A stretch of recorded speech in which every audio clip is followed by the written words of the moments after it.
اعوذ باللہ من الشیطان الرجیم بسم اللہ الرحمن الرحیم رب اشرح لی صدری ویسر لی امری واحلل عقدۃ من لسانی یفقہوا قولی۔ بکھرے موتی، چوتھا حصہ۔ دوستوں کے درمیان حشاش بشاش رہو۔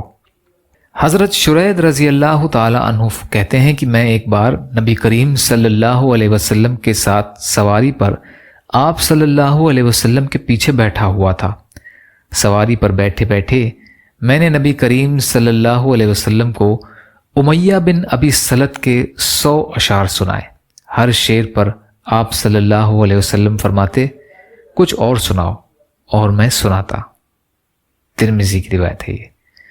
اسی طرح نبی کریم صلی اللہ علیہ وسلم اپنی مجلس میں خود بھی کبھی کبھی قصے سناتے۔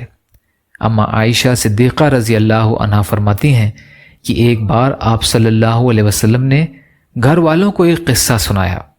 ایک عورت نے کہا، یہ عجیب و غریب قصہ تو بالکل خرافہ کے قصوں کی طرح ہے۔ نبی کریم صلی اللہ علیہ وسلم نے فرمایا، تمہیں خرافہ کا صحیح قصہ بھی معلوم ہے؟ اور پھر خود ہی آپ صلی اللہ علیہ وسلم نے خرافہ کا اصل قصہ تفصیل سے سنایا۔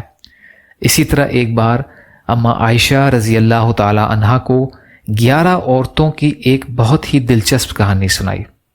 حضرت بکر بن عبداللہ نے صحابہ کرام رضی اللہ تعالی عنہ کی بے تکلفی اور خوش طبعی کا حال بیان کرتے ہوئے فرمایا، صحابہ کرام رضی اللہ تعالی عنہ ہنسی اور تفریح کے طور پر ایک دوسرے کی طرف تربوز کے چھلکے پھینکا کرتے تھے، لیکن جب لڑنے اور مدافعت کرنے کا وقت آتا تو اس میدان کے شہسوار بھی صحابہ ہی ہوتے تھے۔ عبد المفرد کی روایت ہے یہ۔ یا اللہ ہم سب کو کہنے سننے سے زیادہ عمل کی توفیق عطا فرما۔ یا اللہ مظلوم فلسطینیوں، کشمیریوں، روہنگیا مسلمان اور مسلمان جہاں بھی پریشان حال ہیں، یا اللہ ان کی مدد فرمائیے۔ ہم سب کو اپنی استطاعت کی بقدر اپنا حق ادا کرنے والا بنائیے۔ جو مانگا وہ بھی عطا کر دیجیے، جو مانگنے سے رہ گئے وہ بھی عطا فرمائیے۔